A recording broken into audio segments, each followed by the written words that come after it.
Iaraka hitsangana isika hivavaka.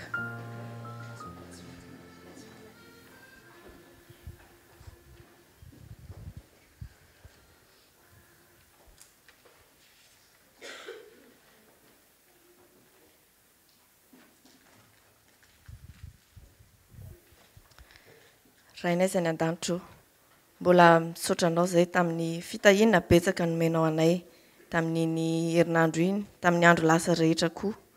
Ary mbola afaka manolotra anao an'ity fanatitra ity ary mamerina anao ny ampahafolony.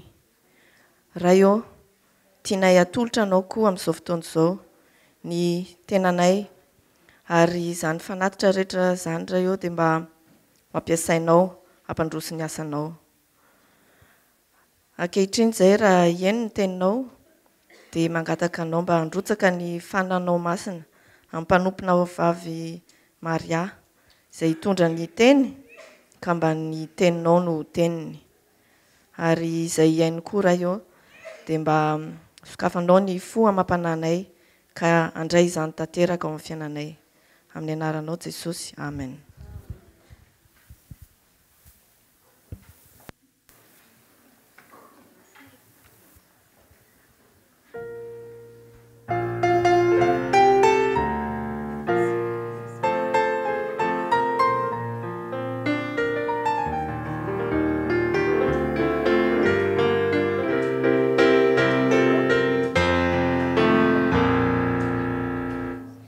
Jesus, you are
Zao dia araka maka ny tenin'Andriamanitra isika, zany dia hitantsika eo amin'ny Jakoba 5:9-10 tapany faharoa ka hatramin'ny 17. Jakoba 5:9-10 ka hatramin'ny 17. Rehefa hitantsika dia aravakitsika amin'ny anaran'i Jesosy. Fantompo hanangana azy ary raha nanota izy dia avela ny elony. Koa amin'ny fanekeloko ianareo ary mifampivavaha mba ho sitrany ianareo. Ny fiasan'ny vavaky ny marina dia mahery indrindra. Elia dia olona tahaka antsika ihany.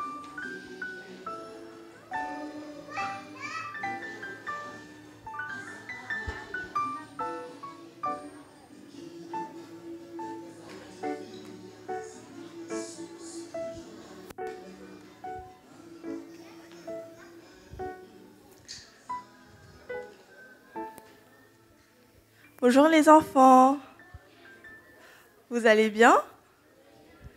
Votre semaine, elle s'est bien passée? Alors aujourd'hui, je vais vous raconter l'histoire du bon samaritain. Est-ce que vous savez ce que c'est un samaritain? C'est un habitant de la Samarie. Alors, dans l'histoire, c'est l'histoire d'un homme qui marche de Jérusalem à Jéricho. Et tout d'un coup, il y avait des bandits, ils l'ont attaqué et ils l'ont fait du mal. Du coup, il avait plein de bobos partout et il était presque mort, mais pas totalement mort. Et il était très triste, il avait des blessures partout. Et après, les bandits sont partis. Et il y a une première personne, c'était un pasteur. Il est venu, il a regardé l'homme et il est parti après. Après, il y a un autre, un lévite, c'est un habitant, c'est un lévite. Il est venu et il a regardé aussi l'homme. Et après, il est parti. Il n'a rien fait. Ensuite, il y avait un samaritain qui est venu et qui était très triste quand il a vu l'homme qui était par terre. Du coup, il a pris un pansement et il a fait des bandages autour des plaies. Et ensuite, il l'a emmené chez quelqu'un qui pourrait le soigner. Donc, la morale de l'histoire, c'est qu'on est appelés, nous les enfants de Dieu, on est appelés à aider les plus faibles. Par exemple, quand vous voyez une personne âgée dans la rue, eh ben, vous pouvez l'aider à prendre ses courses. Ou alors, quand vous voyez une personne âgée dans le métro ou dans le bus, vous pouvez lui laisser sa place. Aussi, quand vous avez des amis qui sont tristes, eh ben, vous pouvez les réconforter, les encourager aussi. Voilà.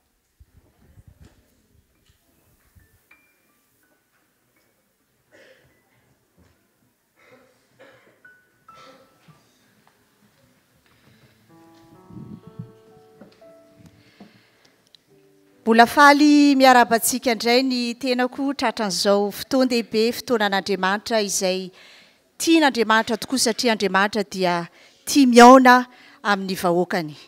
Ary miaraba ihany koa an'ireo olona izay manaraka tsy tapaka an'izao fotoam-pivavahana izao isaky ny voalohan'ny volana, ny asabotsy voalohan'ny volana. Mety misy izay voasambany no manatrika izao fotoana izao amin'ny alalan'ny internet dia arabaina manokana.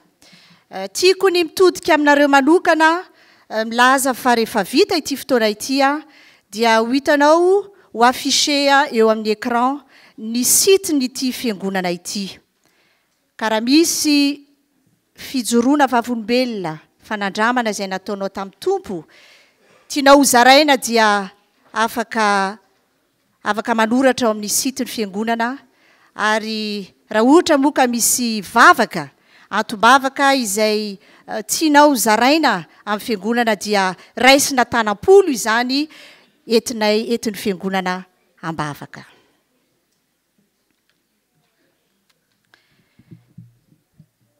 Raha ny haino ny tantarany ankizitsika teo dia tantaran'ilay Samaritana tsara fanahy. Andriamanitra dia Andriamanitra tia mamonjy ny olona. Andriamanitra dia be fiantrana. andriamanitra dia be famindrapo. Tiana nefa ny mampiasa olona, tian'andriamanitra ny mampiasa ny olona mba hatonga an'izany famindrapony, mba hatonga an'izany fanasitranana izay tian'andriamanitra atao izany ho tanteraka amin'ny olona. Ary ilay samaritana tsara fanahy dia nanolotra ny fotoanany, nanolotra ny vola aman-karena mba hatonga nyity lehilahy anankiray ity izay nendahany jiolay ary tsy vita nendahany jiolay fa naratra mafy ary azo lazaina mihitsy ny ara teo am-bavahady ny fahafatesana. Ary dia sitrana ilay lehilahy satria ny samaritana anankiray tsara fanahy nanaiky nanolotra fotoana sy vola aman-karena hitondra fanasitranana ho an'izany lehilahy izany. Anio maraina Andriamanitra dia miantso anao, andray anjara amin'izany fiantrana, andray anjara amin'izany famonjena aina, andray anjara amin'izany fanasitranana izany. Anio maraina tsy vola aman-karena no takian'Andriamanitra aminao. Tsy vola aman-karena no takian'Andriamanitra aminao anio maraina.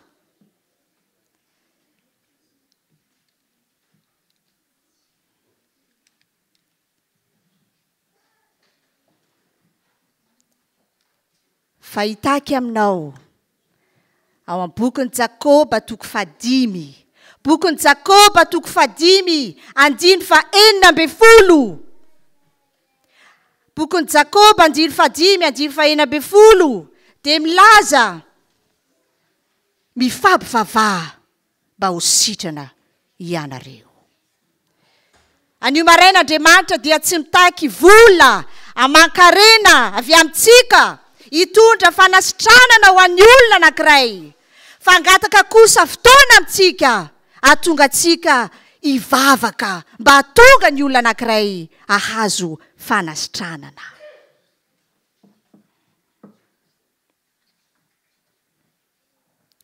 Andriamanitra dia mitady olona mpanelanelana.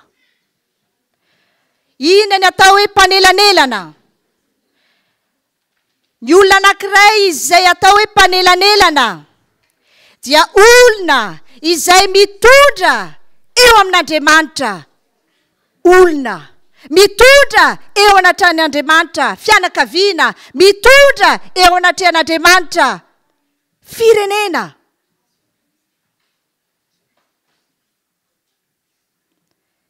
Ny olona izay manelanelana dia olona manana ny fon'Andriamanitra. Dia tsinona fa eta mavesatra ny fanahy aminy. Miantso anao Andriamanitra anio mba hiditra ao anatin'izany fanelanelanana vavaka ho an'ny hafa izany, fa laza ny tompo fa mitondra fanasitranana izany. Mitady Andriamanitra, mitady olona mpanelanelana. Nisy fotoana ny fireneny Jodia dia tafalatsaka lalina tao anatiny atao hoe faharatsiana, fahalavona. Tao anatin'ny olana. Dia nijery Andriamanitra ao bokin'i Isaia toko 7:50-9:40. Isaia toko 7:50-9:40. Nijery Andriamanitra, eny hitany fa tsy nisy olona sady talanjona izy satria tsy nisy mpanalalana. Nitady mpanalalana Andriamanitra satria ratsy ny fandehan-javatra tao amin'ny firenena. Nitady olona mivavaka Andriamanitra, tsy nisy mpanalalana. Tady olona mivavaka ho an'ny hafa Andriamanitra. Ao bokin'ny Nehemia kosa nefa, ao boky Néhémia kosa nefa ny ao amin'ny andiny voalohany dia tafalatsaka tao anatin'ny fandravana Jerosalema. Potika. Mety misy olona fantatrao fa potika ny fiainany. Mety misy olona fantatrao fa mila vonjy. Mety misy firenena fantatrao fa tena tafalatsaka ao anatin'ny faharatsiana, fanim-potsampy. Nafinaritra fa tao amin'ity boky Néhémia ity dia nisy anankiray mpanalalana. Dia Néhémia izany. Nivavaka. Rehefa nahare mikasika amin'ny fandravana Jerosalema izy, dia avy hatrany dia nivavaka nifady hanina. Néhémia toko voalohany, 14. Ary rehefa nandre izany teny izany aho hoy Néhémia, ny fandravana Jerosalema, dia nipetraka, nitomany, niferinaina, andro maro, nifady hanina sy nivavaka.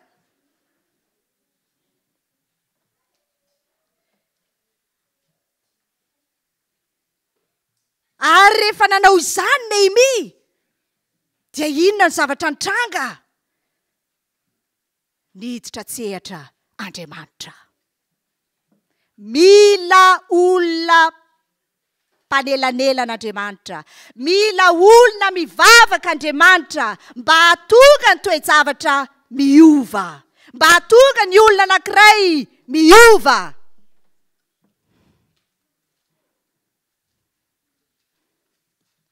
Ary dia lehibe tokoa ny nataon'Andriamanitra.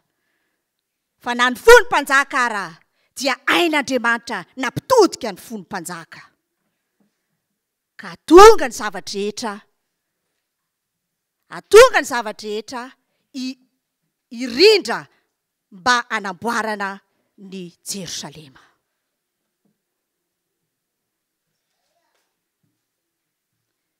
Tsy tany amin'ny testameta taloha ihany no nisy ny fanelanelanana. Fa tany amin'ny testameta vaovao. Amin'ny testameta vaovao dia misy ihany koa ny mpanelanelana. Ao amin'ny bokin'i Matthieu toko 9, 5 ka hatramin'ny 17. Tantara izay haitsika. Ankabeazantsika mahay an'izay tantara izay. Dia iarahantsika mamaky. Matthieu toko 9, 5 ka hatramin'ny 7. Matthieu toko 9, 5 ka hatramin'ny 7. Ary noho ny tonga tao Kapernaum Jesosy, dia nisy kapiteny anankiray nakao aminy ka nitaraina taminy nanao hoe, Tompoko, ny ankizilahiko mandry ao an-trano, marary ny paralisisa ka mijaly loatra. Dia hoy Jesosy taminy, ho avy aho ahasitrana azy. Nanana mpanompo narary nijaly mafy ity miaramila Romanina ity kapiteny ity. Ary tonga izy teo amin'i Jesosy hivavaka, anelanelana. Ary noho izany fanelanelanana nataony kapiteny, dia sitrana ilay mpanompony izay nijaly. Mafantatr'olona ve ianao mijaly amin'izao fotoana izao, mijaly. Satria nisaraka ny ray aman-dreny. Mijaly satria mifoka rongony, zava-mahadomelina ny ankizy. Mijaly. Jaly ny toka. Voadona ny fitiavana. Aoka ny fiangonana anelanelana mivavaka mba hiovan'ny toe-javatra. Tsy izay ihany. Fa mbola misy ohatra anankiray ao amin'ny testameta vaovao ihany. Marika toko 7. Marika toko 7, 2:4 ka hatramin'ny 17. Marika toko 7, 2:4 ka hatramin'ny 17. irahantsika mamaky. Fa niaraka tamin'izay dia nisy vehivavy anankiray nandreny aminy, izany hoe ny amin'ny Jesosy. Nisy vehivavy anankiray zany nare mikasika an' Jesosy. Ny zanany vavy tanora dia azo mpanahy maloto. Dia nakao ka nekoaka tamin'ny tongotry Jesosy izy. Mivavaka, nanelanelana. Ary jetilisa raha vehivavy avy amin'ny firenena Sirofonika. Dia nangataka izy tamin'i Jesosy mba amoaka demonia amin'ny zanany vavy. Tsy narary ity zanany vavy ity tahaka n'ilay mpanompon'ilay kapiteny, fa nisy fanamaloto tao aminy. Ary tonga raha vehivavy nivavaka nitalao amin'i Jesosy mba hialany izany fanahy maloto izany. Dia ahoana hoy Jesosy? Noho izany teny izany mandehana ianao. Efa nivoaka tamin'ny zanakao vavy ny demonia. Ny tenako dia nieritreritra foana hoe rehefa mamoaka demonia olona dia ametrahan-tanana. Misy izany. Fa eto kosa vavaka fotsiny dia voaroka miala ilay demonia. Ndre mandeha nisy vehivavy anankiray nanatona ny tenako. Dia ozy izy, efa mambolana maro aho tsy natory tao an'efitranoko intsony. Satria isaky matory eo amin'io efitranoko io, tsy vitany hoe manofy ratsy fa tena gravy ny ataon'ity fanahy ratsy ity tena ampijaliany, tena kendainy, ataony ohatrany hoe ho faty mihitsy.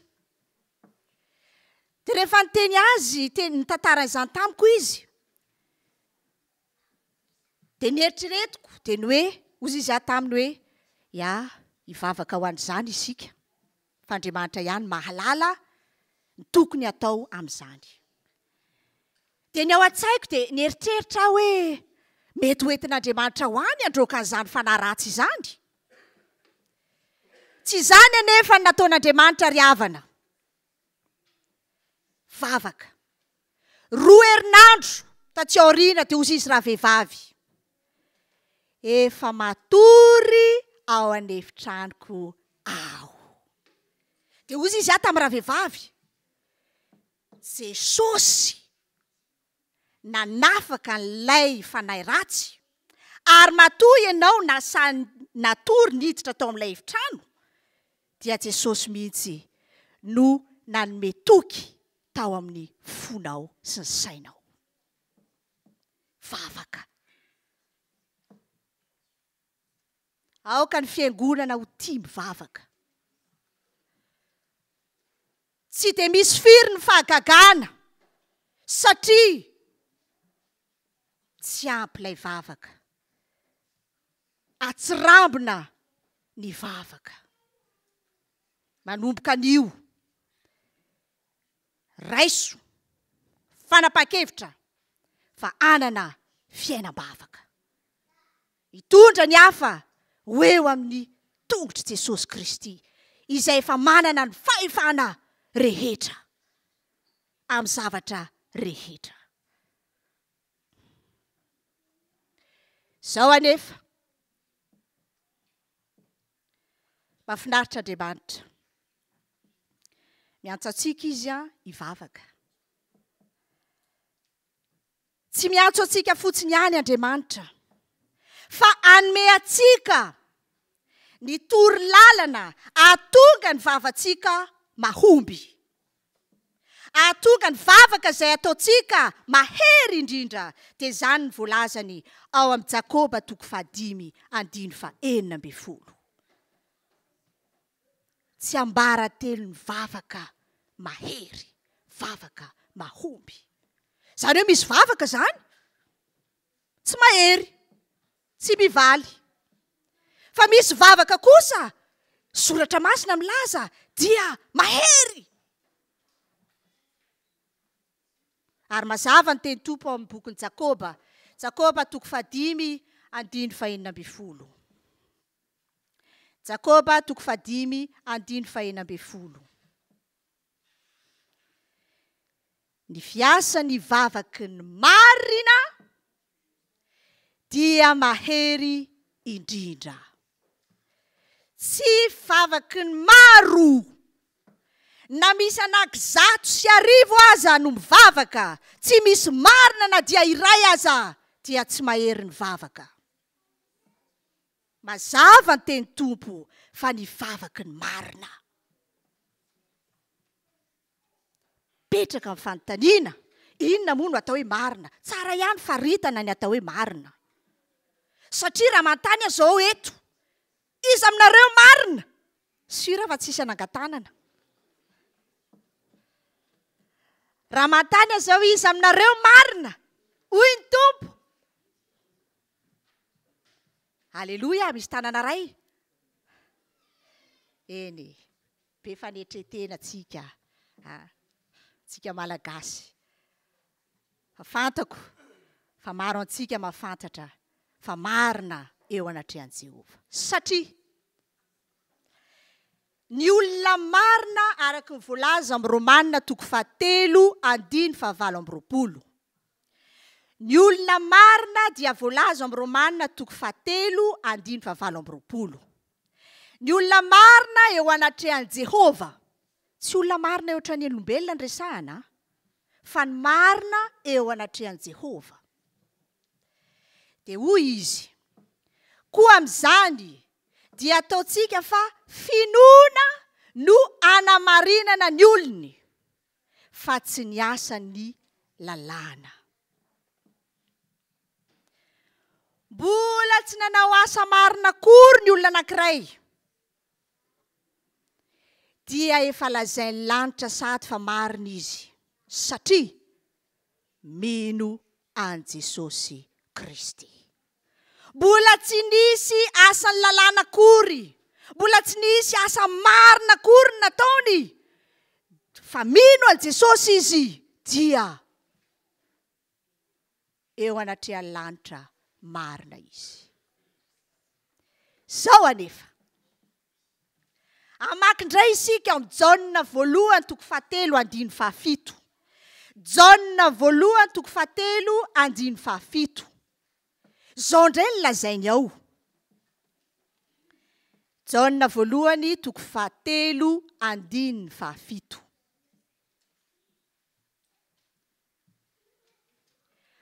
Anaka, aza vela isy amitaka anareo, izay manao ny marina no marina.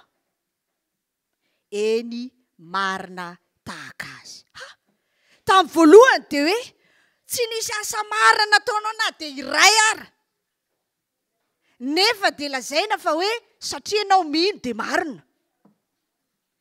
Eto indray izy milaza fa izay manao ny marina, manao asa marina dia marina. Ohatran'ny mifanohitra ihany izany e. Tena ohatran'ny very mihitsiny. Tsy mifanohitra. Fa zavatra anankiroa fameno ary tsy misaraka. Ny olona iray izay mino an Jesosy Kristy, ny olona iray izay mandray an Jesosy Kristy marina, ilay marina, ilay manao ny marina, rehefa mandray azy ao amin'ny fiainana izy, dia vokatr'izay dia manao asa marina ilay olona nandray an Jesosy Kristy.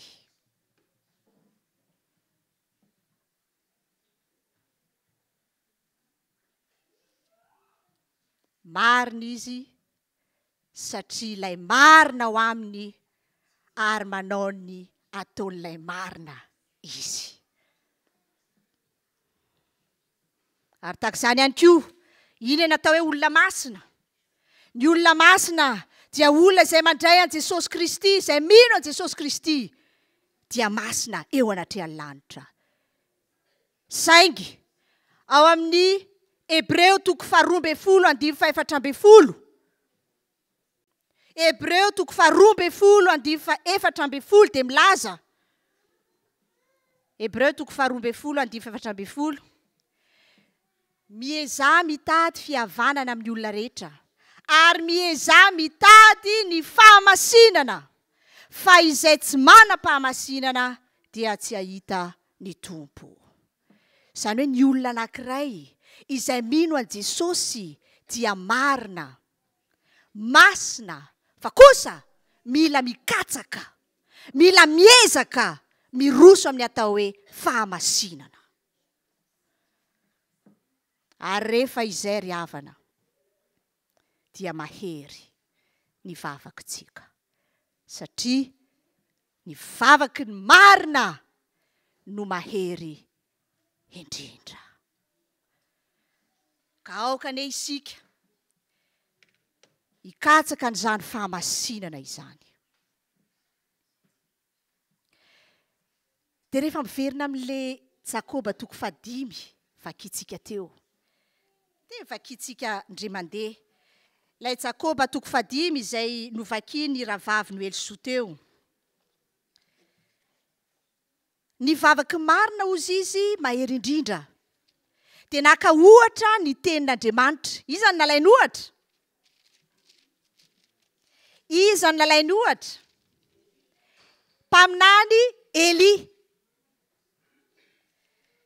Jakoba 5 andiny fa vakitsika ndre mandeha ilay 12 sy 17. 12 eo amin'ny tapany faharoa. Ny fiasan'ny fivavaky ny marina dia mahery indrindra. Elia dia olona tahaka atsika. Tahaka atsika Elia. Ao tsika tsy hiteny hoe kafy Eliko. Tahaka atsika izy. Fa rehefa nivavaka kosa izy, aza atao avy ny orana, tanteraka. Ataovy avy ny orana, tanteraka. Sarotra be zany zany vavaka zany Ny antony dia satria rehefa jerena ny tantarany Eli, rehefa jerena ny tantarany Eli tamin'io fotoana izay nivavany mba tsy hilatsaka ny orana ary mba hilatsaka ny orana dia jereo. Ao am-Mpanjaka voalohany 7:10.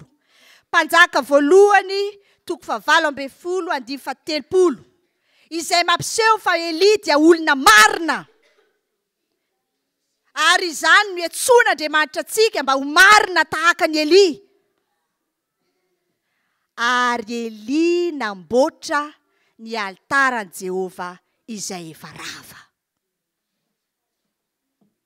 Izany hoe Eli zany dia dondona lohalaharana eo amin'ny fiainany. Izany hoe raha ravana ny altaran'i Jehova dia tsy maintsy amboarina, tsy maintsy ahorina. Manahoana ny altaran'i Jehova amin'ny fiainanao? Manahoana ny toeran'Andriamanitra ao amin'ny fiainanao? Eli dia olona marina satria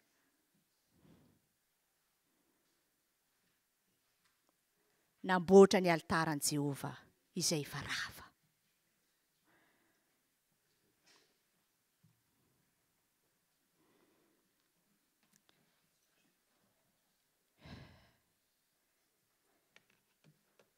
Ho amarana anazy dia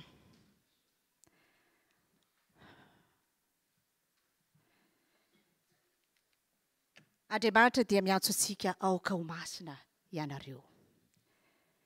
Misy teny izay tian'Andriamanitra lazaina amintsika fiangonana manokana.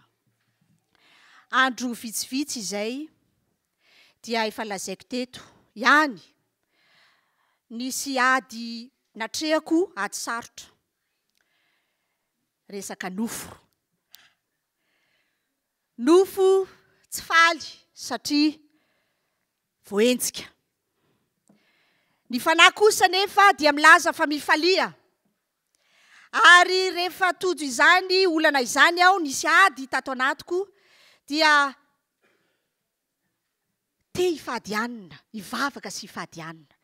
Vavaka aho 2 andro, vavaka aho 4 andro, tsy mety afaka toy izy aho hifadianina. fa zao kosa nefa fanay masina tsy fadianina irery aho tsy hanao zavatra irery fa miaraka aminao nataoko hatramin'izay mantsy de hoe ndeha ifadianina de irery tsy mifampiraraha akory amin'Andriamanitra Jesosy nefa rehefa nifadianina dia ny fanahy mihitsy nitondra azy tany anefitra ifadianina zay nahatonga azy navita ny fadianina efapolo andro ny herin'ny fanahy tsy hitako akory ny fandehany andro hay za ty efa ny fadianina tsy misotro efa efatr'andro fa zao tsy nambarako taminareo tamin'izany joro vavolombelona mikasika an'izay fanaoko rehefa matory ny ankizy matory ny vady tranquille de amin'izay fotoan'izay milamina zany de amin'izay fotoan'izay dia manokana fotoana miaraka amin'Andriamanitra mivavaka mihaino hira masina toriteny mamaky ny tenin'Andriamanitra dia fahazarana izay misy fahazarana mila volena izay voleko de hoe rehefa avy mivavaka aho de mba mantany amin'Andriamanitra aho inona ny tianao inona ny hevitrao matetika rehefa mivavaka isika de vita zay de lasa eritrereto ange hoe miaona amin'olona ianao hoe nangataka fiaonana amin'ilay olona de ny anao ihany ny ambaranao de lasa ianao toy izy le olona ohatra fahoana avy ry havana de tsy iza fa ny fiangonana mitanjaka ny fiangonana mitanjaka ny fiangonan'Andriamanitra de ho vakiako amintsika ilay afatra no raisiko tamin'io fotoana io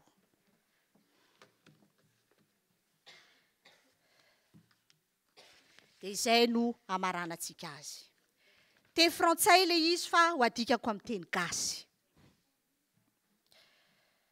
aoka ho masina ianareo Andriamanitra efa nividy anareo tamin'ny rany Jesosy Kristy noho izany dia azy ianareo novidian'Andriamanitra amin'ny rany sarobidy noho izany dia sarobidy ianareo azy ianareo mba hanompo azy aoka ho masina ianareo miela amin'ny maloto aoka ho masina satria izay manatonay dia tokony masina ka tsao ny fahamasinana ka tsao tahaka ny volamena ka tsao tahaka ny arena tsy mety loha ny fahamasinana no hany tokony ka tsainao mialoha indrindra ary dia omenanao daholo ny tianao rehetra satria ny fahotana no mampisarakay aminareo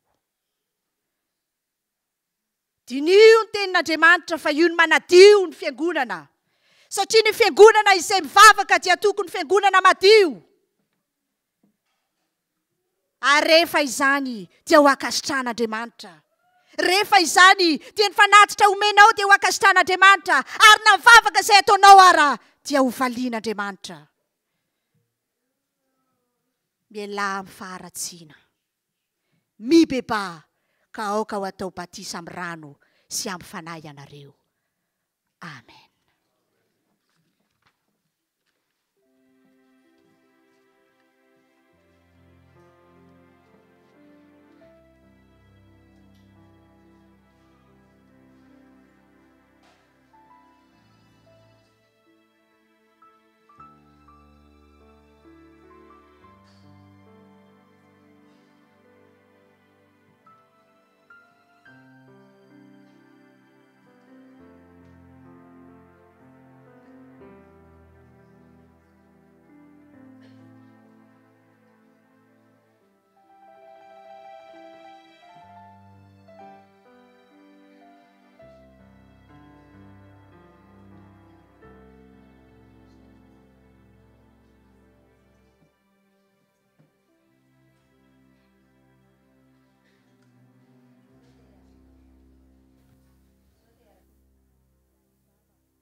Andriamanitra rainay masina tsara indrindra ny an-danitro mbola misaotranao izahay fa tianao ary nambaranao taminay fa ilaina ny mivavaka apio izay mba anona fiainam-bavaka naiza naiza misy anay aoka ny fananao masina no hitaridalina anay ampatsiahanay fa tokony anona fifandraisana aminao tsy tapaka izahay nefa Andriamanitro tsy mendrika izahay ary tsy malala ny tokony ataonay kely ny herinay ka apio izahay mba anana fiainam-bavaka tahio ny tokantrano tsirairay mba hanjakanao Jesosy io fa ianao ilay mpanelanelana anay amin'Andriamanitra ka apio izay Jesosy io mba ho fenonao ny hevitra tsirairay ao amin'ny tokantranonay ka hivoaka mpandresy ny tokantranonay tsirairay avy dia tahio koa izay Andriamanitra mba anao marina mandrakariva fa ianao Jesosy ilay marina ka anahaka anao izahay andray ohatra tahaka ny nataonao aoka ny fananao masina mba hitaridalina anay ka hibanjina anao foana izahay Jesosy dia apetraka eo am-pelantaninao ny tontolon'andro ny sabatanay mba harovy izay amin'ny fakam-panahy fa anona fitsaharana sy fifaliana miaraka aminao dia amin'ny anaran'i Jesosy nangatanay izy mivavaka izany amen.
Ary Andriamanitry ny fiadanana ny ahamasina anareo samy ho tanteraka ka aoka rovany avokoa ny fanainareo sy ny ainareo ary ny tenanareo ho tanteraka ka tsy hanatsiny amin'ny fiaviany Jesosy Kristy tompontsika mahatoky izay miantso anareo sady izy ihany no anefa izany amen.